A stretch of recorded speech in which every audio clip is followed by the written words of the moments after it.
ਸਤਿ ਸ਼੍ਰੀ ਅਕਾਲ ਜੀ, ਸਵਾਗਤ ਹੈ ਚੈਨਲ ਪੰਜਾਬੀ ਦੇਖ ਰਹੇ ਸਾਰੇ ਦਰਸ਼ਕਾਂ ਦਾ। ਮੈਂ ਸ਼ਹਿਰੀ ਬੁਲੇਟਿਨ ਦਾ ਆਗਾਜ਼ ਕਰ ਲੈਂਦੇ ਹਾਂ ਹੈਡਲਾਈਨਸ ਦੇ ਨਾਲ। ਕੈਨੇਡਾ ਪਾਬੰਦੀਆਂ ਦੇ ਵਿੱਚ ਢਿੱਲ ਦੇ ਲਈ 75% ਲੋਕਾਂ ਦਾ ਵੈਕਸੀਨੇਟਡ ਹੋਣਾ ਜ਼ਰੂਰੀ, 20% ਨੂੰ ਮਿਲਣੀ ਚਾਹੀਦੀ ਹੈ ਦੂਜੀ ਡੋਜ਼। ਜੈਸਨ ਕੈਨੀ ਦਾ ਅਸਤੀਫਾ ਮੰਗਣ ਵਾਲਿਆਂ ਨੂੰ ਪਾਰਟੀ ਕਾਕਸ ਤੋਂ ਕੀਤਾ ਗਿਆ ਬਾਹਰ। ਕੈਨੀ ਨੇ ਕਾਕਸ ਤੋਂ ਬਾਹਰ ਕੱਢਣ ਦਾ ਕਾਰਨ ਕੀਤਾ ਗੋਲਮੋਲ। ਨਵਾਂ ਵੈਂਚਰਸ ਨੌਜਵਾਨਾਂ ਦੀ ਟੀਮ ਚਲਾਉਂਦੀ ਹੈ ਸੌਫਟਵੇਅਰ ਕੰਪਨੀ। ਜ਼ਿਆਦਾ ਖਰਚਾ ਕਰਨ ਵਾਲੇ ਲੋਕ ਰੱਖ ਸਕਦੇ ਨੇ ਆਪਣੇ ਪੈਸੇ ਦਾ ਕੁਝ ਇਸ ਤਰ੍ਹਾਂ ਹਿਸਾਬ। ਖਬਰਾਂ ਵਿਸਥਾਰ ਦੇ ਨਾਲ। ਜੇ ਕੈਨੇਡਾ ਦੇ ਵਿੱਚ 75% ਵੈਕਸੀਨੇਟਡ ਲੋਕ ਹੋ ਜਾਂਦੇ ਨੇ ਤਾਂ ਪਾਬੰਦੀਆਂ ਦੇ ਵਿੱਚ ਢਿੱਲ ਅਮਰੀਕਾ ਵਾਲਿਆਂ ਦੀ ਤਰ੍ਹਾਂ ਕੈਨੇਡਾ ਵਾਲਿਆਂ ਨੂੰ ਵੀ ਮਿਲ ਸਕਦੀ ਹੈ। ਜੀ ਹਾਂ, ਆਉਣ ਵਾਲੇ ਮਹੀਨਿਆਂ ਦੇ ਵਿੱਚ ਕੈਨੇਡਾ ਦੇ ਵਿੱਚ ਜ਼ਿੰਦਗੀ ਕਿਵੇਂ ਦੀ ਹੋ ਸਕਦੀ ਹੈ, ਇਸ ਦੀ ਅਧਿਕਾਰਤ ਝਲਕ ਜਿਹੜੀ ਹੈ ਉਹ ਕੈਨੇਡਾ ਦੀ ਪਬਲਿਕ ਹੈਲਥ ਏਜੰਸੀ ਨੇ ਜਾਰੀ ਕੀਤੀ ਹੈ। ਫੈਡਰਲ ਸਿਹਤ ਮੰਤਰੀ ਪੈਟੀ ਹਾਈਦਿਊ ਨੇ ਇੱਕ ਰੋਡ ਮੈਪ ਜ਼ਰੀਏ ਦੱਸਿਆ ਹੈ ਕਿ ਰਾਸ਼ਟਰੀ ਟੀਕਾਕਰਨ ਮੁਹਿੰਮ ਚਲਾਈ ਜਾ ਰਹੀ ਹੈ ਤਾਂ ਜੋ ਪ੍ਰੋਵਿੰਸਾਂ ਤੇ ਟੈਰੀਟਰੀਜ਼ ਦੀ ਮਦਦ ਹੋ ਸਕੇ। ਇਸੇ ਲਈ ਅਜੇ ਤੁਹਾਨੂੰ ਇਸ ਸਲਾਹ ਦੀ ਪਾਲਣਾ ਕਰਨ ਦੀ ਲੋੜ ਹੈ ਕਿ ਤੁਹਾਡੇ ਪਰਿਵਾਰ ਨੂੰ ਟੀਕਾ ਲੱਗਿਆ ਜਾਂ ਨਹੀਂ। ਇਸ ਤੋਂ ਪਹਿਲਾਂ ਕਿ ਪਾਬੰਦੀਆਂ ਨੂੰ ਸੌਖਾ ਕਰੀਏ, ਤੁਹਾਨੂੰ ਸਾਰਿਆਂ ਨੂੰ ਟੀਕਾ ਲਗਵਾਉਣ ਦੀ ਲੋੜ ਹੈ। ਇਸ ਮਹੀਨੇ ਕੈਨੇਡਾ ਦੇ ਬਹੁਤ ਸਾਰੇ ਹਿੱਸਿਆਂ ਦੇ ਵਿੱਚ ਕੋਵਿਡ-19 ਦੇ ਕੇਸ ਅਜੇ ਵਧ ਰਹੇ ਨੇ ਤੇ ਟੀਕੇ ਦਾ ਘੇਰਾ ਘੱਟ ਹੈ। ਪਰ ਸਪ੍ਰਿੰਗ ਮੌਸਮ ਦੇ ਦੌਰਾਨ ਸਿਫਾਰਸ਼ਾਂ ਇਹ ਕਹਿੰਦੀਆਂ ਨੇ ਕਿ ਘਰ ਰਹੋ, ਸਥਾਨਕ ਜਨਤਕ ਸਿਹਤ ਸਲਾਹ ਦੀ ਪਾਲਣਾ ਕਰਨਾ ਜਾਰੀ ਰੱਖੋ ਤੇ ਟੀਕਾ ਲਗਵਾਓ ਜਦੋਂ ਤੁਹਾਡੀ ਵਾਰੀ ਆਉਂਦੀ ਹੈ। ਗਰਮੀਆਂ ਤੱਕ ਲੱਖਾਂ ਟੀਕੇ ਦੇਸ਼ ਦੇ ਵਿੱਚ ਆ ਰਹੇ ਨੇ। ਇੱਥੇ ਪਾਬੰਦੀਆਂ ਹਟਾਉਣ ਦਾ ਮੌਕਾ ਮਿਲਦਾ ਹੈ, ਪਰ ਇੱਕ ਚੇਤਾਵਨੀ ਹੈ। ਟੀਕਿਆਂ ਦੇ ਲਈ ਯੋਗ ਹੋਣ ਵਾਲਿਆਂ ਦੇ ਵਿੱਚੋਂ 75% ਨੂੰ ਇੱਕ ਖੁਰਾਕ ਦੀ ਲੋੜ ਹੈ ਤੇ 20% ਨੂੰ ਦੂਜੀ ਖੁਰਾਕ ਦੀ ਲੋੜ ਹੈ।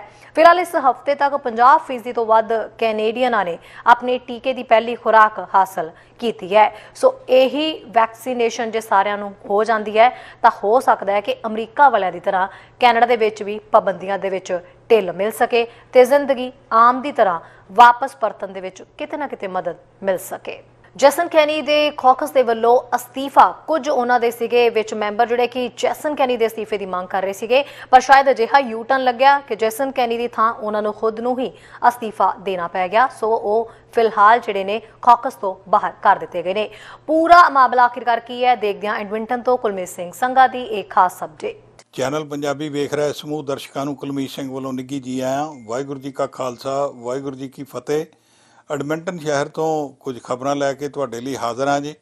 ਇੱਕ ਤੇ ਸਾਡੇ ਸੂਬੇ ਦੇ ਵਿੱਚ ਇੱਕ ਬੜੀ ਅਚੰਭੇ ਵਾਲੀ ਗੱਲ ਹੋ ਰਹੀ ਹੈ ਜੀ ਕਿ ਸਾਡੇ ਪ੍ਰੀਮੀਅਰ ਜੇਸਨ ਕੈਨੀ ਹੋਰਾਂ ਦੀ ਆਪਣੀ ਹੀ ਪਾਰਟੀ UCP ਪਾਰਟੀ ਦੇ ਜਿਹੜੇ ਕਾਕਸ ਦੀ ਚੇਅਰ ਆ ਵਿਅਕਤੀ ਟੌਡ ਲੋਅਨ, ਉਹਨਾਂ ਨੇ ਵੀਰਵਾਰ ਦੀ ਸਵੇਰ ਤੜਕਸਾਰ ਉੱਠਦਿਆਂ ਇੱਕ ਖੱਤ ਲਿਖਿਆ ਔਰ ਉਹ ਖੱਤ ਦੇ ਵਿੱਚ ਉਹਨਾਂ ਨੇ UCP ਦੇ ਲੀਡਰ ਜੇਸਨ ਕੈਨੀ ਜਿਹੜੇ ਇਸ ਵੇਲੇ ਸੂਬੇ ਦੇ ਪ੍ਰੀਮੀਅਰ ਆ, ਉਹਨਾਂ ਤੋਂ ਅਸਤੀਫੇ ਦੀ ਮੰਗ ਕੀਤੀ ਗਈ। ਇਹ ਕਹਿੰਦਿਆਂ ਹੋਇਆਂ ਕਿ ਭਾਈ ਲੋਕਾਂ ਦਾ ਜਿਹੜਾ ਤੁਹਾਡੇ 'ਤੇ ਟਰਸਟ ਆ ਉਹ ਹੁਣ ਨਹੀਂ ਰਿਹਾ ਔਰ ਤੁਸੀਂ ਪਾਰਟੀ ਦਾ ਨੁਕਸਾਨ ਕਰ ਰਹੇ ਆ, ਕਿਉਂਕਿ ਬਹੁਤ ਸਾਰੀਆਂ ਜਿਹੜੀਆਂ ਉਹਨਾਂ ਦੀਆਂ ਐਸੋਸੀਏਸ਼ਨ ਹੈਗੀਆਂ ਨੇ ਕੰਸਟੀਚੁਐਂਸੀਜ਼ ਦੇ ਵਿੱਚ, ਉਹਨਾਂ ਦੇ ਵਿੱਚੋਂ ਕਹਿੰਦੇ ਜੀ ਬਹੁਤ ਸਾਰੇ ਬੰਦੇ ਜਿਹੜੇ ਆ ਪਾਰਟੀ ਨੂੰ ਛੱਡੀ ਜਾ ਰਹੇ ਨੇ। ਔਰ ਉਹ ਕਹਿੰਦੇ ਵੀ ਇਹ ਜਿਹੜੀ ਗੱਲਬਾਤ ਹੈ ਪਿਛਲੇ 18 ਮਹੀਨੇ ਹੋ ਗਏ ਨੇ ਜਦੋਂ ਸ਼ੁਰੂ ਹੋਈ ਸੀਗੀ। ਜਦੋਂ ਲੋਕਾਂ ਨੇ, ਉਹ ਕਹਿੰਦੇ ਵੀ ਪਹਿਲਾਂ ਜਿਹੜੇ ਡਿਸੀਜਨ ਕੀਤੇ ਜਾਂਦੇ ਆ ਉਹਦੇ ਵਿੱਚ ਸਾਰੇ ਵਿਅਕਤੀਆਂ ਨੂੰ ਕੌਨਫੀਡੈਂਸ ਵਿੱਚ ਨਹੀਂ ਲਿਆ ਜਾਂਦਾ। ਡਿਸੀਜਨ ਬਣਾ ਕੇ ਬਾਅਦ ਵਿੱਚ ਗੱਲ ਜਿਹੜੀ ਆ ਕੀਤੀ ਜਾਂਦੀ ਆ, ਦੱਸਿਆ ਜਾਂਦਾ। ਉਹ ਕਹਿੰਦੇ ਵੀ ਫਿਰ ਇੱਦਾਂ ਸੀਗਾ ਵੀ ਜਿਹੜੇ ਬੈਕ ਬੈਂਚਰਸ ਨੇ ਜਾਂ ਹੋਰ ਇਲਾਕਿਆਂ ਦੇ ਜਿਹੜੇ ਇਹਨਾਂ ਦੇ ਮਤਲਬ ਕੋਲ ਨਹੀਂ ਹੈ ਮੁੱਖ ਮੰਤਰੀ ਸਾਹਿਬ ਦੇ, ਪ੍ਰੀਮੀਅਰ ਜੇਸਨ ਕੈਨੀ ਹੋਰਾਂ ਦੇ, ਉਹ ਕਹਿੰਦੇ ਜੀ ਵੀ ਲੋਕ ਪਹਿਲਾਂ ਤਾਂ ਆਪਸ ਵਿੱਚ ਥੋੜ੍ਹੀ ਘੁਸਰ ਮੁਸਰ ਕਰਦੇ ਆ ਉਹਨਾਂ ਦੇ ਵਿਰੋਧ ਵਿੱਚ, ਫਿਰ ਉਹ ਕੂਣੀਆਂ ਇੱਕ ਦੂਜੇ ਨੂੰ ਮਾਰਦੇ ਵੀ ਆਹ ਦੇਖ ਕੀ ਹੋ ਰਿਹਾ। ਫਿਰ ਉਹ ਕਹਿੰਦੇ ਵੀ ਹੌਲੀ ਹੌਲੀ ਆਵਾਜ਼ ਉੱਚੀ ਹੋਣ ਲੱਗ ਪੈਂਦੀ ਆ ਅਤੇ ਹੁਣ ਉਹਨਾਂ ਲੋਕਾਂ ਨੇ ਡਿਸਾਈਡ ਕਰ ਲਿਆ ਵੀ ਹੁਣ ਟਾਈਮ ਆ ਜੇਸਨ ਕੈਨੀ ਹੋਰਾਂ ਨੂੰ ਇਹ ਗੱਲ ਕਹੀ ਜਾਵੇ ਵੀ ਭਾਈ ਤੁਸੀਂ ਪਾਰਟੀ ਦਾ ਹੋਰ ਜ਼ਿਆਦਾ ਨੁਕਸਾਨ ਨਾ ਕਰੋ ਅਤੇ ਪਾਰਟੀ ਤੋਂ ਤੁਸੀਂ ਰਿਜ਼ਾਈਨ ਦੇ ਦਿਓ। ਉਹਨਾਂ ਨੇ ਜਿਹੜਾ ਜੀ ਆਪਣਾ ਕਾਕਸ ਚੇਅਰ ਤੋਂ ਰਿਜ਼ਾਈਨ ਦੇ ਦਿੱਤਾ ਔਰ ਉਹ ਰਿਜ਼ਾਈਨ ਦੇਣ ਤੋਂ ਬਾਅਦ ਹੀ ਉਹਨਾਂ ਨੇ ਇਹ ਖੱਤ ਲਿਖਿਆ।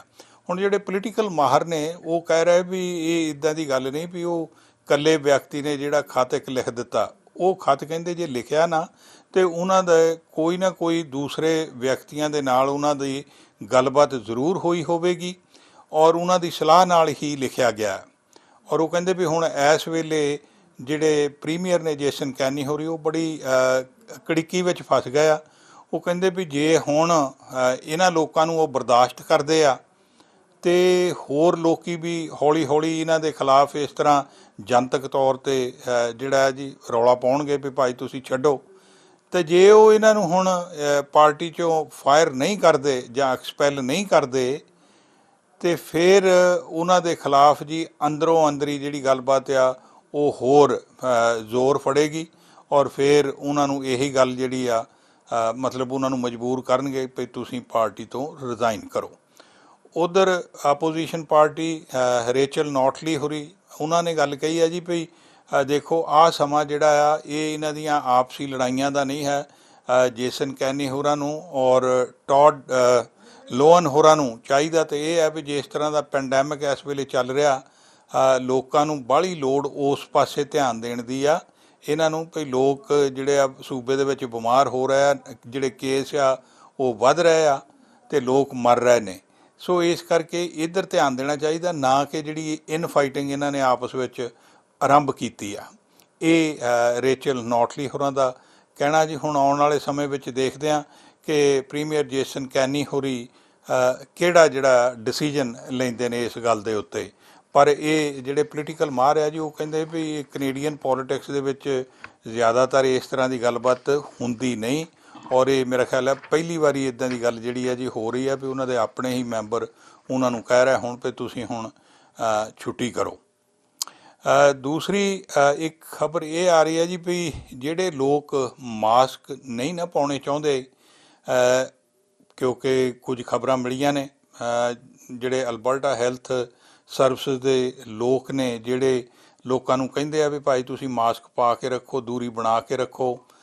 ਉਹਨਾਂ ਦੇ ਲੋਕ ਜਦੋਂ ਇਹ ਚੀਜ਼ਾਂ ਐਨਫੋਰਸ ਕਰਦੇ ਆ ਅਤੇ ਉਹਨਾਂ ਨੂੰ ਜਿਹੜੀਆਂ ਹੁਣ ਮੁਸ਼ਕਿਲਾਂ ਆ ਰਹੀਆਂ ਜੀ ਉਹਦੇ ਵਿੱਚ ਕੁਝ ਲੋਕ ਲੂਪ ਹੋਲ ਲੱਭਦੇ ਜਾਂ ਬਹਾਨਾ ਬਣਾਉਂਦੇ ਸੀਗੇ ਜੀ ਵੀ ਸਾਨੂੰ ਤਾਂ ਡਾਕਟਰ ਨੇ ਕਿਹਾ ਅਸੀਂ ਇਹ ਜਿਹੜਾ ਮਾਸਕ ਹੈਗਾ ਨਹੀਂ ਪਾ ਸਕਦੇ।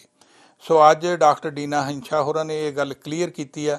ਉਹ ਕਹਿੰਦੇ ਵੀ ਜਿਹੜੇ ਵੀ ਵਿਅਕਤੀ ਇਸ ਤਰ੍ਹਾਂ ਦੀ ਗੱਲ ਜਦੋਂ ਕਹਿੰਦੇ ਆ ਨਾ ਉਹਨਾਂ ਕੋਲ ਇੱਕ ਪ੍ਰੋਫੈਸ਼ਨਲ ਹੈਲਥ ਫਿਜ਼ੀਸ਼ੀਅਨ ਜਾਂ ਕਿਸੇ ਨਰਸ ਦਾ ਲਿਖਿਆ ਹੋਇਆ ਖੱਤ ਜ਼ਰੂਰ ਚਾਹੀਦਾ ਆ ਕਿ ਭਾਈ ਅਸੀਂ ਜਿਹੜਾ ਇਹ ਮਾਸਕ ਲਾਉਣ ਤੋਂ ਸਾਨੂੰ ਐਗਜ਼ੰਪਸ਼ਨ ਹੈਗੀ ਆ। ਔਰ ਉਹ ਬਹੁਤ ਥੋੜ੍ਹੀਆਂ ਬਿਮਾਰੀਆਂ ਹੈ ਜੀ ਜਿਨ੍ਹਾਂ ਤੋਂ ਇਹ ਗੱਲ ਕਹੀ ਜਾ ਸਕਦੀ ਹੈ। ਪਰ ਇਹ ਗੱਲ ਉਹਨਾਂ ਨੇ ਸ਼ੋਰ ਕੀਤੀ ਹੈ ਲੋਕਾਂ ਲਈ ਕਿ ਤੁਹਾਨੂੰ ਉਹ ਖੱਤ ਜਿਹੜਾ ਆਪਣੇ ਨਾਲ ਰੱਖਣਾ ਪਏਗਾ ਕਿਉਂਕਿ ਅਲਬਰਟਾ ਹੈਲਥ ਸਰਵਿਸਿਜ਼ ਦੇ ਵਿਅਕਤੀ ਜਦੋਂ ਉਹਨੂੰ ਇਨਫੋਰਸ ਕਰਦੇ ਆ ਕਿ ਜਿਹੜਾ ਮਾਸਕ ਹੈ ਤੁਸੀਂ ਪਾ ਕੇ ਰੱਖੋ ਤਾਂ ਫਿਰ ਐਵੇਂ ਬਹਾਨਾ ਨਹੀਂ ਬਣਾ ਸਕਦੇ। ਜੇ ਖੱਤ ਕੋਲ ਹੋਵੇਗਾ ਤਾਂ ਠੀਕ ਆ, ਵਰਨਾ ਜੁਰਮਾਨਾ ਜਾਂ ਹੋਰ ਜਿਹੜੀ ਕਾਰਵਾਈ ਆ ਉਹ ਕੀਤੀ ਜਾਵੇਗੀ। ਅਲਬਰਟਾ ਦੇ ਵਿੱਚ ਪਿਛਲੇ 24 ਘੰਟਿਆਂ ਜੀ ਜਿਹੜੇ ਕੇਸ ਨੇ ਉਹ ਵੱਧ ਕੇ 1558 ਆਏ ਨੇ ਔਰ ਜਿਹੜੀਆਂ ਮੌਤਾਂ ਹੋਈਆਂ ਨੇ ਇਹਦੇ ਨਾਲ ਉਹ ਕੋਈ 9 ਮੌਤਾਂ ਦੀ ਗਿਣਤੀ ਦੱਸੀ ਜਾ ਰਹੀ ਆ ਅਤੇ 722 ਲੋਕ ਜਿਹੜੇ ਨੇ ਉਹ ਹੌਸਪੀਟਲ ਵਿੱਚ ਆ ਔਰ 177 ਜਿਹੜੇ ਆ ਇੰਟੈਂਸਿਵ ਕੇਅਰ ਯੂਨਿਟ ਦੇ ਵਿੱਚ ਨੇ। ਚੈਨਲ ਪੰਜਾਬੀ ਲਈ ਕੁਲਮੀਤ ਸਿੰਘ ਸੰਘਾ, ਐਡਮਿੰਟਨ। ਵਿਧਾਨ ਸਭਾ ਦੇ ਵਿੱਚ ਵਿਰੋਧੀ ਧਿਰ ਦੀ ਲੀਡਰ ਐਂਡਰੀਆ ਹਾਵਰਡ ਦੇ ਵੱਲੋਂ ਇੱਕ ਵਾਰ ਮੁੜ 5 ਦਿਨ ਦੇਰੀ ਦੇ ਨਾਲ ਆਰਮੀ ਸੱਦਣ ਦੇ ਫੈਸਲੇ ਤੇ ਸਰਕਾਰ ਨੂੰ ਘੇਰਿਆ ਗਿਆ। ਸਰਕਾਰ ਦੇ ਵੱਲੋਂ ਕੈਨੇਡੀਅਨ ਆਰਮਡ ਫੋਰਸ ਦੇ ਵੱਲੋਂ ਲੌਂਗ ਟਰਮ ਕੇਅਰ ਹੋਮਸ ਦੇ ਵਿੱਚ ਕੀਤੇ ਕੰਮ ਦੀ ਸ਼ਲਾਘਾ ਕੀਤੀ ਗਈ, ਜਿਨ੍ਹਾਂ ਦਾਅਵਾ ਕੀਤਾ ਹੈ ਕਿ ਓਨਟਾਰੀਓ ਸਰਕਾਰ ਦੇ ਵੱਲੋਂ ਮਹੱਤਵਪੂਰਨ ਨਿਵੇਸ਼ ਲੌਂਗ ਟਰਮ ਕੇਅਰ ਹੋਮਸ ਦੇ ਵਿੱਚ ਕੀਤਾ ਗਿਆ ਹੈ। That the Minister of Long-Term Care was writing notes about what was happening in long-term care, and on April 17th, her note was, and I quote, "Military plan needed, get them in within 24 to 48 hours." That was on April 17th. On April 17th is when Quebec had the military come in to their province, and yet Ontario waited 5 full days before contacting the CAF, the Canadian Armed Forces, to come and help in long-term care.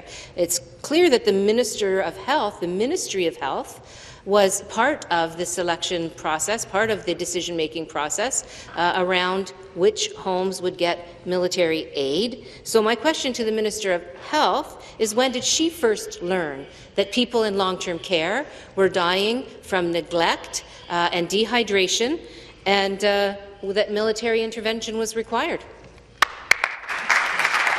To reply on behalf of the Government House Leader. Thank you very much, Mr. Speaker, and I appreciate the question from the Leader of the Opposition. As I mentioned yesterday, we, of course, very much appreciate the work of the Canadian Armed Forces in helping out those homes that required assistance. As I've mentioned on a number of occasions, Mr. Speaker, we were clearly on the defensive for the better part of a year when it came to fighting COVID. And part of the reason we were on the defense for so long is because there had been such a lack of investment before we had taken office. Lack of investment in staffing, lack of investment with respect to the build of new homes. There was a lack of investment in refurbishing old and outdated homes, Mr. Speaker. We're addressing that now, obviously, with hiring an additional over 27,000 new PSWs, a massive build-out of long-term care homes across the province of Ontario. 4 hours of care, Mr. Speaker. Grateful for all the work that the Canadian Armed Forces did, Mr. Speaker, but we're well on our way to... NDP party ਦੇ MPP Gurratan Singh ਨੇ ਵਿਧਾਨ ਸਭਾ ਦੇ ਵਿੱਚ ਦਸੰਬਰ 2016 ਦੇ ਸਲਮਾਨ ਫਕੀਰੀ ਦੇ ਮੁੱਦੇ ਨੂੰ ਚੁੱਕਿਆ, ਜਿਸ ਵਿੱਚ ਉਹਨਾਂ ਕਿਹਾ ਕਿ ਗਾਰਡ ਦੇ ਵੱਲੋਂ ਉਸ ਦੇ ਸਿਰ ਦੇ ਵਿੱਚ ਸੱਟ ਮਾਰੀ ਗਈ, ਹੱਥ ਬੰਨੇ ਗਏ, ਜਿਸ ਦੇ ਨਾਲ ਉਸ ਦੀ ਮੌਤ ਹੋ ਗਈ ਅਤੇ ਗਾਰਡ ਵਿਰੁੱਧ ਕੋਈ ਚਾਰਜ ਨਹੀਂ ਲਗਾਇਆ ਗਿਆ, ਜਿਨ੍ਹਾਂ ਸੋਲਿਸਿਟਰ ਜਨਰਲ ਨੂੰ ਇਸ ਮਾਮਲੇ ਦੇ ਵਿੱਚ ਕਦਮ ਚੁੱਕ ਕੇ ਫਕੀਰੀ ਦੇ ਫੈਮਿਲੀ ਨੂੰ ਇਨਸਾਫ ਦੇਣ ਦੇ ਲਈ ਆਖਿਆ ਹੈ। ਸੋਲਿਸਿਟਰ ਜਨਰਲ ਨੇ ਦਾਅਵਾ ਕੀਤਾ ਹੈ ਕਿ ਸਰਕਾਰ ਜੇਲ੍ਹ ਸੁਧਾਰਾਂ ਦੇ ਲਈ ਕਦਮ ਚੁੱਕ ਰਹੀ ਹੈ ਤੇ 500 ਕੁ ਜਿਹੜੇ ਕਰੈਕਸ਼ਨ ਆਫੀਸਰਸ ਨੇ ਉਹਨਾਂ ਦੀ ਭਰਤੀ ਵੀ ਕੀਤੀ ਜਾ ਰਹੀ ਹੈ। In December of 2016, Mr. Solomon Fikiri died struggling to breathe as he lay on the ground of his jail cell in Lindsay as he was awaiting a mental health assessment. He was shackled and pepper sprayed after guards had placed a spit hood over his head. The details of this case are well known, and some of the guards involved or in question admitted wrongdoing, but no charges have been laid. And the Conservative government continues to sit on the Correctional Services Oversight and Investigation report regarding Mr. Fikiri's death. Will the Solicitor General do the right thing, make this report public and take a step closer towards justice for Mr. Fikiri's family? The Solicitor General. Thank you, Speaker. You know, there are so many things that we have been able to do since forming government, particularly in corrections, and I will highlight some of those because I think the example that the member shared is very disturbing for many of us. So when we formed government, when we had the opportunity to actually make some investments in corrections, we did that decisively and we did it quickly. You will remember that we committed to hire an additional 500 correctional officers, investments in expanding jail capacity so that we don't have to house people in very small cells in 2 or 3 people to a cell. These investments are going to protect individuals who are in our correctional facilities. They're going to protect our correctional guards and other staff who work in these institutions. And ultimately, they're going to make a better society because we're putting in the programming and getting this done. Finally, we have that opportunity in government. Supplementary question. Thank you, Speaker. Back to the Solicitor General. My question is about Solomon Fikiri. And at the time of his death, Mr. Fikiri had not been convicted of any crime. He was sick and he was in need of care. In the wake of the government's Correctional Services Oversight and Investigation report into his death, 2 out of the 6 correctional officers involved were fired. But the Conservative government refuses to make the report that led to these firings public. ਸਰੀ ਦੇ ਵਿੱਚ ਨੌਜਵਾਨਾਂ ਦੀ 6 memory team ਚੱਲ ਰਹੀ ਹੈ ਨਵੀਂ ਸੋਚ ਦੇ ਨਾਲ। ਨਵਾਂ ਵੈਂਚਰਸ ਸੌਫਟਵੇਅਰ ਦੀਆਂ ਸੇਵਾਵਾਂ ਦੇਣ ਵਾਲੀ ਟੀਮ ਦਾ ਕਮਿਊਨਿਟੀ ਦੇ ਲਈ ਕੀ ਹੁੰਦਾ ਹੈ ਕੰਮ ਤੇ ਕਿਵੇਂ ਰੱਖ ਸਕਦੇ ਹੋ ਤੁਸੀਂ ਆਪਣੇ ਕਮਾਏ ਹੋਏ ਪੈਸੇ ਦਾ ਹਿਸਾਬ। ਆਓ ਜਾਣਦੇ ਹਾਂ ਨਵਾਂ ਵੈਂਚਰਸ ਦੀ ਟੀਮ ਦੇ ਕੋਲੋਂ। ਸਤਿ ਸ਼੍ਰੀ ਅਕਾਲ ਜੀ, ਸਵਾਗਤ ਹੈ ਚੈਨਲ ਪੰਜਾਬੀ ਦੇਖ ਰਹੇ ਸਾਰੇ ਦਰਸ਼ਕਾਂ ਦਾ। ਅਸੀਂ ਜਦੋਂ ਇਹਨਾਂ ਦਿਨਾਂ ਦੇ ਵਿੱਚ ਆਪਣੇ ਆਲੇ ਦੁਆਲੇ ਨਜ਼ਰ ਦੌੜਾਉਂਦੇ ਹਾਂ ਤਾਂ ਸਾਨੂੰ ਲੱਗਦਾ ਵੀ ਇਸ ਵੇਲੇ ਲੋਕ ਕਿੱਧਰ ਨੂੰ ਜਾ ਰਹੇ ਨੇ। ਜਿਹੜੀ ਖਾਸ ਕਰਕੇ ਯੰਗ ਜਨਰੇਸ਼ਨ ਹੈ ਉਹ ਕੀ ਸੋਚ ਰੱਖ ਰਹੀ ਹੈ ਤੇ ਕੀ ਕੰਮ ਕਰ ਰਹੀ ਹੈ। ਸਪੈਸ਼ਲੀ ਜਦੋਂ ਕੈਨੇਡਾ ਦੇ ਵਿੱਚ ਇੱਥੇ ਸਰੀ ਦੇ ਵਿੱਚ ਅਸੀਂ ਸਾਰੇ ਬੈਠੇ ਹੋਏ ਹਾਂ ਤਾਂ ਕਈ ਵਾਰ ਬਹੁਤ ਚਿੰਤਾ ਹੋ ਜਾਂਦੀ ਹੈ ਵੀ ਜਦੋਂ ਨਸ਼ੇ ਦੇ ਮਾਮਲੇ ਸਾਹਮਣੇ ਆਉਂਦੇ ਨੇ, ਗੈਂਗ ਵਾਰਾਂ ਸਾਹਮਣੇ ਆਉਂਦੀਆਂ ਨੇ ਤਾਂ ਇੱਦਾਂ ਲੱਗਦਾ ਕਿ ਸ਼ਾਇਦ ਜਿਹੜੀ ਯੰਗ ਜਨਰੇਸ਼ਨ ਹੈ ਉਹ ਕਿਸੇ ਹੋਰ ਰਾਹ 'ਤੇ ਤੁਰ ਪਈ ਹੈ। ਪਤਾ ਨਹੀਂ ਕਦੋਂ ਇਹ ਵਾਪਸ ਮੁੜਨਗੇ, ਇਹ ਯੂ ਟਰਨ ਕਦੋਂ ਹੋਏਗਾ ਕਿ ਜਦੋਂ ਇੱਕ ਚੰਗੀ ਸੋਚ, ਇੱਕ ਨਵੀਂ ਸੋਚ ਦੇ ਨਾਲ ਸਾਹਮਣੇ ਆਉਣਗੇ ਤੇ ਚੰਗੇ ਕੰਮ ਜਾਂ ਵਧੀਆ ਕੰਮਾਂ ਦੇ ਵਿੱਚ ਉਹਨਾਂ ਦੀ ਇਨਵੋਲਵਮੈਂਟ ਜਿਹੜੀ ਹੈ ਉਹ ਦੇਖਣ ਨੂੰ ਮਿਲੇਗੀ। ਸਪੈਸ਼ਲੀ ਕਮਿਊਨਿਟੀ ਦੇ ਜਿਹੜੇ ਲੋਕ ਹੁੰਦੇ ਨੇ, ਯੰਗ ਜਨਰੇਸ਼ਨ ਪੰਜਾਬੀ ਮੁੰਡੇ ਹੁੰਦੇ ਨੇ, ਉਹਨਾਂ ਦਾ ਬਹੁਤ ਜ਼ਿਆਦਾ ਰਹਿੰਦਾ ਕਿ ਉਹ ਇੱਥੇ ਵੀ ਆ ਕੇ ਵਧੀਆ ਕੰਮਾਂ ਕਾਰਾਂ ਦੇ ਵਿੱਚ ਆਪਣੇ ਆਪ ਨੂੰ ਅੱਗੇ ਲਿਆਉਣ ਤੇ ਕਮਿਊਨਿਟੀ ਦਾ ਜਿਹੜਾ ਨਾਮ ਰੋਸ਼ਨ ਕਰਨ। ਅਜਿਹੀ ਹੀ ਇੱਕ ਟੀਮ ਦੇ ਨਾਲ ਸਾਡੀ ਮੁਲਾਕਾਤ ਹੋਈ ਹੈ। ਉਹਨਾਂ ਨਾਲ ਅਸੀਂ ਤੁਹਾਨੂੰ ਵੀ ਮਿਲਵਾਉਣ ਜਾ ਰਹੇ ਹਾਂ ਜਿਹੜੀ ਕਿ ਇੱਕ ਸੌਫਟਵੇਅਰ ਬਣਾਉਂਦੀ ਹੈ। ਉਹਨਾਂ ਦੇ ਸੌਫਟਵੇਅਰ ਬਣਾਉਣ ਦਾ ਕੰਮ ਜਿਹੜਾ ਕੀ ਹੁੰਦਾ ਹੈ ਇਹ ਉਸ ਟੀਮ ਦੇ ਮੈਂਬਰਾਂ ਨਾਲ ਅਸੀਂ ਗੱਲਬਾਤ ਕਰਾਂਗੇ। ਮਿਲਾਪ ਸਾਡੇ ਨਾਲ ਇੱਥੇ ਜੁੜੇ ਹੋਏ ਨੇ। ਮਿਲਾਪ, ਸਭ ਤੋਂ ਪਹਿਲਾਂ ਤਾਂ ਸਵਾਗਤ ਹੈ ਤੁਹਾਡਾ। ਔਰ ਮਿਲਾਪ, ਤੁਹਾਡੇ ਤੋਂ ਇਹ ਜਾਣਨਾ ਚਾਹਾਂਗੇ ਕਿ ਲਾਈਕ ਤੁਸੀਂ ਇੱਕ ਸੌਫਟਵੇਅਰ ਬਣਾਉਂਦੇ ਹੋ, ਹੈ ਨਾ, ਤੁਸੀਂ ਉੱਥੇ ਫਾਈਨਾਂਸ ਦਾ ਕੰਮ ਸਾਰਾ ਦੇਖਦੇ ਹੋ।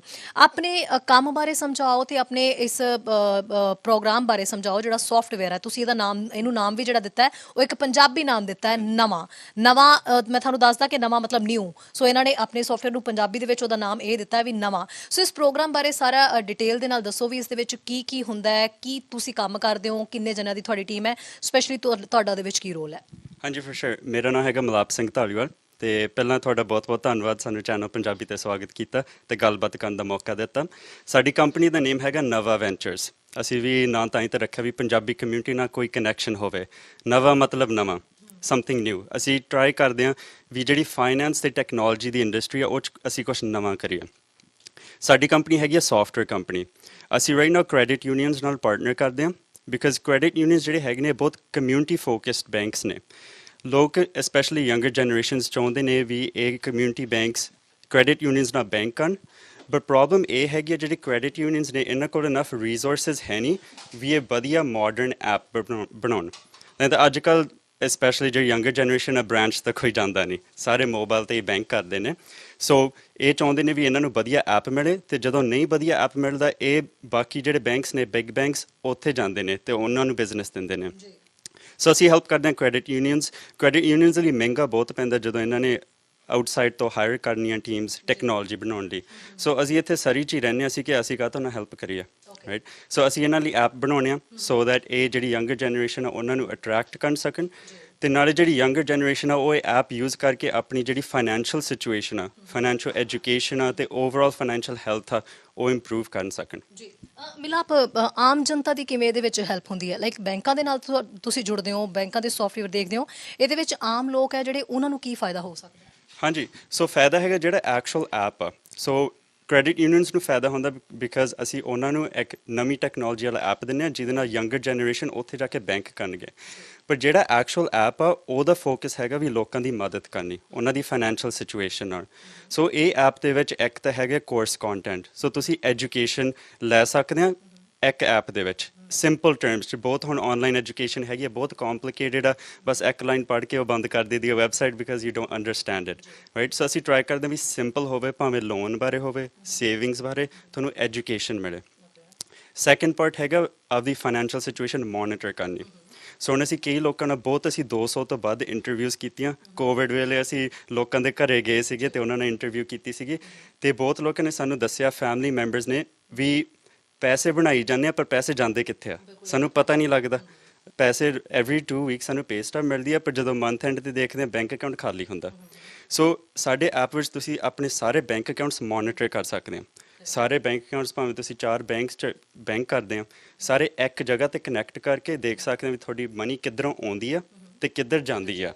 ਐਗਜ਼ੈਕਟਲੀ। ਸੋ ਲਾਈਕ ਸਾਰੀ ਉਹਦੇ ਵਿੱਚ ਸਟੇਟਮੈਂਟ ਹੁੰਦੀ ਹੈ। ਹਾਂਜੀ, ਸਾਰੇ ਜਿਹੜੇ ਤੁਹਾਡੇ ਟ੍ਰਾਂਜੈਕਸ਼ਨਸ ਹੈਗੇ ਨੇ ਵੀ ਤੁਸੀਂ ਰੈਸਟੋਰੈਂਟ 'ਚ ਕਿੱਦਣ ਖਰਚੇ ਆ, ਤੁਸੀਂ ਕਿੱਥੇ ਮਨੀ ਖਰਚੀ ਆ, ਤੇ ਉਹਦੇ ਬੇਸਿਸ 'ਤੇ ਸਾਡੇ ਐਪ ਤੁਹਾਨੂੰ ਰੈਕਮੈਂਡੇਸ਼ਨਸ ਦਿੰਦਾ ਵਾ ਵੀ ਤੁਸੀਂ ਹੁਣ ਇਸ ਵੀਕ 4 ਦਿਨ ਹੋ ਗਏ ਸਿੱਧੇ ਤੁਸੀਂ ਰੈਸਟੋਰੈਂਟ ਹੀ ਖਾਂਦੇ ਰਹਿੰਦੇ ਹੋ, ਰਾਈਟ। ਜੇ ਤੁਸੀਂ ਇੱਦਾਂ ਕਰੀਏ ਵੀ ਤੁਹਾਡੇ ਪੈਸੇ ਬਚਣੇ ਨਹੀਂ, ਵੀ ਤੁਸੀਂ ਆਹ ਟਿਪ ਲਓ ਤੇ ਇਹਦੇ ਨਾਲ ਤੁਸੀਂ ਆਪਣੀ ਸਿਚੁਏਸ਼ਨ ਇੰਪਰੂਵ ਕਰੋ। ਜਾਂ ਜੇ ਹੋਰ ਇਨਫੋਰਮੇਸ਼ਨ ਚਾਹੀਦੀ ਆ ਵਿਦਿਨ ਦ ਸੇਮ ਐਪ ਤੁਸੀਂ ਆਹ ਕੋਰਸ ਲੈ ਕੇ ਦੇਖੋ ਜੇ ਤੁਹਾਨੂੰ ਜ਼ਿਆਦਾ ਸਮਝ ਆਉਂਦੀ ਹੈ। ਸੋ ਬਹੁਤ ਵਧੀਆ ਗੱਲ ਹੈ। ਸੋ ਇਹ ਵਾਕਈ ਇੱਕ ਨਵੀਂ ਸੋਚ ਹੀ ਕਵਾਂਗੇ, ਵਾਕਈ ਇਹਨਾਂ ਨੇ ਸਹੀ ਨਾਮ ਦਿੱਤਾ। ਇਹਨਾਂ ਦੀ ਟੀਮ ਦੇ ਹੋਰ ਵੀ ਮੈਂਬਰ ਸਾਡੇ ਨਾਲ ਇੱਥੇ ਜੁੜੇ ਹੋਏ ਨੇ, ਅਮਨ ਥਿੰਦ ਜਿਹੜੇ ਨੇ ਉਹ ਵੀ ਹੈਗੇ ਨੇ ਨਾਲ। ਸੋ ਟੀਮ ਦੇ ਮੈਂਬਰ ਨੇ, ਅਮਨ ਨਾਲ ਵੀ ਅਸੀਂ ਇਸ ਬਾਬਤ ਗੱਲ ਕਰਦੇ ਹਾਂ ਕਿ ਇਸ ਪ੍ਰੋਗਰਾਮ ਦੇ ਵਿੱਚ ਹੋਰ ਕੀ ਕੁਝ ਖਾਸ ਹੈ। ਅਮਨ ਥਿੰਦ, ਅਮਨ ਜਦੋਂ ਤੁਹਾਡੀ ਇਹ ਟੀਮ ਬਣੀ, ਸਭ ਤੋਂ ਪਹਿਲਾਂ ਤਾਂ ਨਾਮ ਬੜਾ ਯੂਨੀਕ ਤੁਸੀਂ ਚੁਣਿਆ ਹੈ ਨਾ, ਨਵਾਂ। ਸੋ ਜ਼ਾਹਿਰ ਜੀ ਗੱਲ ਹੈ ਕਿ ਸਿਰਫ ਇਹ ਨਹੀਂ ਕਿ ਥੋੜਾ ਪਾਲਾ ਸਿਰਫ ਪੰਜਾਬੀ ਲੋਕਾਂ ਦੇ ਨਾਲ ਹੀ ਪੈਂਦਾ ਹੋਏਗਾ, ਦੂਜੇ ਕਮਿਊਨਿਟੀ ਨਾਲ ਵੀ ਪੈਂਦਾ ਹੈ। ਸੋ ਸਭ ਤੋਂ ਪਹਿਲਾਂ ਜਦੋਂ ਉਹਨਾਂ ਨੂੰ ਨਾਮ ਸਮਝਾਉਣਾ ਪੈਂਦਾ ਤੇ ਕਿਵੇਂ ਸਮਝਾਉਂਦੇ ਹੋ? ਕਈ ਵਾਰੀ ਕਹਿ ਦਿੰਦੇ ਨਇਆ, ਕਈ ਵਾਰੀ ਗਲਤ ਬੋਲ ਦਿੰਦੇ, ਪਰ ਆਪਾਂ ਨੂੰ ਸਮਝਾਉਣਾ ਪੈਂਦਾ। ਜਦੋਂ ਆਪਾਂ ਨੂੰ ਪੁੱਛਦੇ ਆ ਵੀ ਇਹਦੀ ਮੀਨਿੰਗ ਕੀ ਆ, ਫਿਰ ਆਪਾਂ ਦੱਸਦੇ ਵੀ ਨਵਾਂ, ਵੀ ਸਾਡੀ ਹੈਰੀਟੇਜ, ਸਾਡੀ ਕਮਿਊਨਿਟੀ ਤੋਂ ਪੰਜਾਬੀ ਦਾ ਨਾਂ ਲਿਆ ਆ, ਤਾਂ ਆਪਾਂ ਰੋਸ਼ਨ ਕਰੋਗੇ ਆਪਣੀ ਕਮਿਊਨਿਟੀ ਨੂੰ। ਇਹ ਤਾਂ ਚਲੋ ਬੈਂਕਾਂ ਦੇ ਨਾਲ ਤੁਹਾਡਾ ਟਾਈ ਅਪ ਹੋ ਗਿਆ ਕਿ ਬੈਂਕਾਂ ਦੇ ਨਾਲ ਤੁਸੀਂ ਜੁੜ ਕੇ ਕੰਮ ਕਰਦੇ ਹੋ। ਜੇ ਤੁਹਾਨੂੰ ਆਮ ਲੋਕ ਘਰਾਂ ਦੇ ਵਿੱਚ ਬੁਲਾਉਂਦੇ ਆ, ਲਾਈਕ ਜੇ ਬੈਂਕਾਂ ਦੇ ਨਾਲ ਜੁੜੇ ਨਾ ਹੋਣ, ਸੋ ਉਹ ਜਦੋਂ ਲੋਕ ਤੁਹਾਨੂੰ ਬੁਲਾਉਂਦੇ ਆ ਤਾਂ ਤੁਸੀਂ ਕੀ ਉਹਨਾਂ ਦੇ ਘਰਾਂ ਦੇ ਵਿੱਚ ਜਾ ਕੇ ਆਮ ਤੌਰ ਦੇ ਉੱਤੇ ਵੀ ਇਹ ਕੰਮ ਕਰਦੇ ਹੋ ਜਾਂ ਸਿਰਫ ਬੈਂਕਾਂ ਦੇ ਥਰੂ ਹੀ ਕਰਨਾ ਹੁੰਦਾ? ਅੱਜ ਕੱਲ੍ਹ ਆਪਾਂ ਸਿਰਫ ਬੈਂਕਾਂ ਦੇ ਥਰੂ ਹੀ ਕਰਦੇ ਹਾਂ, ਪਰ ਫਿਊਚਰ 'ਚ ਜਾ ਕੇ ਉਹ ਜੇ ਪੋਸੀਬਿਲਿਟੀ ਬਣ ਗਈ, ਸਾਡੀ ਕਮਿਊਨਿਟੀ ਇੱਦਾਂ ਬਣ ਗਈ, ਆਪਾਂ ਫਿਰ ਇੱਦਾਂ ਦੇ ਕਲਾਸ ਹੋਸਟ ਕਰ ਸਕਦੇ ਹਾਂ, ਇੱਦਾਂ ਦੇ ਲੈਕਚਰ ਹੋਸਟ ਕਰ ਸਕਦੇ ਹਾਂ। ਆ ਜਿਹੜੀ ਸਮਰ ਆਈ ਸੀਗੀ ਕੋਵਿਡ ਤੋਂ ਪਹਿਲਾਂ, ਆਪਾਂ ਇੱਦਾਂ ਦੇ ਲੈਕਚਰ ਹੋਸਟ ਕੀਤੇ ਸੀਗੇ। ਅੱਜ ਕੱਲ੍ਹ ਦੇ ਜਿਹੜੇ ਬੱਚਿਆਂ ਦੀ ਕਮਿਊਨਿਟੀ ਆ, BC's ਬੋਇਜ਼ ਕਲੱਬ ਹੈਗਾ ਆ, ਤਾਂ ਕੋਵਿਡ ਤੋਂ ਪਹਿਲਾਂ ਆਪਾਂ ਹੋਸਟ ਕੀਤੀ ਸੀਗੀ। ਇੱਦਾਂ ਦੇ ਗਰੁੱਪ ਬਣਾਏ ਸੀਗੇ ਉਹਨਾਂ ਨੂੰ ਸਿਖਾਉਣ ਨੂੰ ਵੀ ਇੱਦਾਂ ਦੇ ਰਾਹ ਹੈਗੇ ਆ ਫਾਈਨੈਂਸ਼ੀਅਲ ਇੰਡਸਟਰੀ 'ਚ ਵੀ। ਜ਼ਰੂਰੀ ਨਹੀਂ ਜਿੱਦਾਂ ਤੁਸੀਂ ਇੰਟਰੋਡਕਸ਼ਨ 'ਚ ਕਿਹਾ ਵੀ ਗੈਂਗ ਵਾਇਲੈਂਸ, ਡਰੱਗਸ, ਇੱਦਾਂ ਦੀਆਂ ਚੀਜ਼ਾਂ ਕਰਨੀਆਂ, ਤਾਂ ਇੱਦਾਂ ਜੇ ਆਪਾਂ ਕਮਿਊਨਿਟੀ ਬਣਾ ਸਕਦੇ ਹਾਂ ਤਾਂ ਅੱਗੇ ਲੈ ਕੇ ਜਾ ਸਕਦੇ ਹਾਂ। ਆਪਾਂ ਜ਼ਰੂਰ ਕੋਸ਼ਿਸ਼ ਕਰੂੰਗੇ ਜੀ। ਸੋ ਅਮਨ, ਹੁਣ ਕੀ ਲੱਗਦਾ, ਲਾਈਕ ਕੋਵਿਡ ਦੌਰਾਨ ਤਾਂ ਕੰਮ ਵੀ ਥੋੜ੍ਹੇ ਜਿਹੇ, ਕਾਰੋਬਾਰ ਵੀ ਢਿੱਲੇ ਹੀ ਚੱਲਦੇ ਪਏ ਨੇ। ਸੋ ਤੁਹਾਡਾ ਆਪਣਾ ਜਿਹੜਾ ਖਰਚਾ ਪਾਣੀ ਹੈ, ਤੁਹਾਡੀ 6 ਜਣੇ ਦੀ ਟੀਮ ਹੈ ਨਾ, ਤੇ ਉਹ ਖਰਚਾ ਤੁਹਾਡਾ ਆਪਣਾ ਕਿਵੇਂ ਨਿਕਲਦਾ? ਕਮਿਊਨਿਟੀ ਦੀ ਹੈਲਪ ਮਿਲਦੀ ਹੈ ਤੁਹਾਨੂੰ ਇਸ ਦੇ ਵਿੱਚ ਕੋਈ? ਇਸ ਵੇਲੇ ਕਮਿਊਨਿਟੀ ਦੀ ਹੈਲਪ ਸਾਨੂੰ ਜ਼ਰੂਰ ਚਾਹੀਦੀ ਆ। ਆਪਾਂ ਇਨਵੈਸਟਮੈਂਟ ਰਾਉਂਡ ਆਪਾਂ ਇਕੱਠੇ ਕਰਨ ਦੇ ਆ ਪੈਸੇ, ਤਾਂ ਕਿ ਜਿਹੜੇ ਪਾਰਟਨਰਸ਼ਿਪ ਆਪਾਂ ਬਣਾਏ ਆ ਫਾਈਨੈਂਸ਼ੀਅਲ ਇੰਸਟੀਟਿਊਸ਼ਨ ਦੇ ਨਾਲ, ਉਹ ਆਪਾਂ ਐਕਸੀਕਿਊਟ ਕਰ ਸਕਣ। ਅੱਜ ਕੱਲ੍ਹ ਆਪਾਂ 6 ਜਾਣੇ ਆ। ਸਾਡਾ ਜਿਹੜਾ CEO ਹੈਗਾ ਆ, ਉਹ ਕੋਲ ਬਹੁਤ ਜ਼ਿਆਦਾ ਐਕਸਪੀਰੀਅੰਸ ਹੈ। ਉਹ ਪ੍ਰੋਫੈਸਰ ਵੀ ਰਿਹਾ ਆ BCIT 'ਚ, ਉਹਨੇ ਸਾਈਬਰ ਸਿਕਿਉਰਿਟੀ ਟੀਚ ਕੀਤੀ। ਤਾਂ ਅੱਜ ਕੱਲ੍ਹ ਆਪਾਂ ਸਾਰੇ ਇਕੱਠੇ ਹੋ ਕੇ ਪੈਸੇ ਲਾਏ ਆ ਆਪਣੀ ਓਨ ਕੰਪਨੀ 'ਚ, ਤਾਂ ਕਿ ਆਪਾਂ ਸੌਫਟਵੇਅਰ ਜਿਹੜਾ ਡਿਵੈਲਪ ਕਰ ਸਕਣ। ਜਿੰਨਾ ਆਪਾਂ ਆਪਣੇ ਆਪ ਕਰ ਸਕਦੇ ਉਹਨਾਂ ਕਰ ਲਿਆ। ਪਾਰਟਨਰਸ਼ਿਪਸ ਵੀ ਲੈ ਲਈਆਂ ਫਾਈਨੈਂਸ਼ੀਅਲ ਇੰਸਟੀਟਿਊਸ਼ਨ ਦੇ ਨਾਲ। ਹੁਣ ਸਾਨੂੰ ਕਮਿਊਨਿਟੀ ਦੀ ਸਪੋਰਟ ਚਾਹੀਦੀ ਆ। ਆਪਾਂ ਫੰਡਸ ਰੇਜ਼ ਕਰਨ ਡੇ ਆ। ਸਾਡੀ ਵੈਬਸਾਈਟ ਦੇਖ ਲਓ novaventures.io, ਤਾਂ ਉੱਧਰ ਸਾਨੂੰ ਕੰਟੈਕਟ ਵੀ ਕਰ ਲਿਓ, hello@novaventures.io। ਸੋ ਠੀਕ ਹੈ, ਬਹੁਤ ਵਧੀਆ ਗੱਲ ਹੈ ਵੀ ਤੁਸੀਂ ਕਮਿਊਨਿਟੀ ਲਈ ਬਹੁਤ ਕੁਝ ਕਰਦੇ ਹੋ। ਆਲ ਦ ਬੈਸਟ। ਔਰ ਅਸੀਂ ਕਮਿਊਨਿਟੀ ਨੂੰ ਵੀ ਇਹੀ ਕਰਾਂਗੇ ਵੀ ਜਿਹੜੇ ਉਹ ਨੌਜਵਾਨ ਅੱਗੇ ਆਉਂਦੇ ਨੇ, ਕੁਝ ਕਰਦੇ ਨੇ, ਕਮਿਊਨਿਟੀ ਦੇ ਲਈ ਵੀ ਕੁਝ ਕਰਨ ਦੀ ਲੋੜ ਉਹਨਾਂ ਨੂੰ ਮਹਿਸੂਸ ਹੁੰਦੀ ਹੈ ਤਾਂ ਉਹ ਕਰਦੇ ਨੇ। ਸੋ ਕਮਿਊਨਿਟੀ ਵੀ ਹੈ, ਇਹਨਾਂ ਦੇ ਨਾਲ ਮਿਲ ਕੇ ਚੱਲੋ ਤੇ ਜਿੰਨੀ ਹੋ ਸਕਦੀ ਹੈ ਸਾਰੇ ਮਿਲ ਕੇ ਮਦਦ ਕਰੀਏ ਤਾਂ ਕਿ ਇਹੋ ਜਿਹੇ ਨੌਜਵਾਨ ਅੱਗੇ ਆਉਣ, ਚੰਗਾ ਕੰਮ ਕਰਨ, ਤੇ ਬਾਕੀ ਦੇ ਜਿਹੜੇ ਨੌਜਵਾਨ ਜਿਹੜੇ ਭਟਕ ਚੁੱਕੇ ਨੇ, ਬਹੁਤ ਸਾਰੇ ਉਲਟੀ ਸਿੱਧੇ ਕੰਮਾਂ ਦੇ ਵਿੱਚ ਜਾ ਰਹੇ ਨੇ, ਉਹਨਾਂ ਨੂੰ ਵੀ ਕੋਈ ਨਾ ਕੋਈ ਇਹਨਾਂ ਤੋਂ ਇੰਸਪੀਰੇਸ਼ਨ ਮਿਲ ਸਕੇ, ਕੋਈ ਸੇਧ ਮਿਲ ਸਕੇ। ਸੋ ਖਬਰਾਂ ਤੇ ਜਾਣਕਾਰੀਆਂ ਦਾ ਸਿਲਸਿਲਾ ਫਿਲਹਾਲ ਇੱਥੇ ਮੁੱਕਦਾ। ਨਵੀਆਂ ਤੇ ਤਾਜ਼ਾ ਖਬਰਾਂ ਲੈ ਕੇ ਫਿਰ ਤੋਂ ਹਾਜ਼ਰ ਹੋਵਾਂਗੇ। ਇਜਾਜ਼ਤ ਚਾਹੁੰਦੇ ਹਾਂ। ਧੰਨਵਾਦ। ਸਾਡਾ ਹਰ ਇੱਕ ਪ੍ਰੋਗਰਾਮ ਦੇਖਣ ਤੇ ਸਾਡੇ ਨਾਲ ਜੁੜਨ ਲਈ ਸਬਸਕ੍ਰਾਈਬ ਕਰੋ ਚੈਨਲ ਪੰਜਾਬੀ ਤੇ ਨੋਟੀਫਿਕੇਸ਼ਨ ਲਈ ਬੈਲ ਆਈਕਨ ਵਾਲੇ ਬਟਨ ਤੇ ਕਲਿੱਕ ਕਰੋ।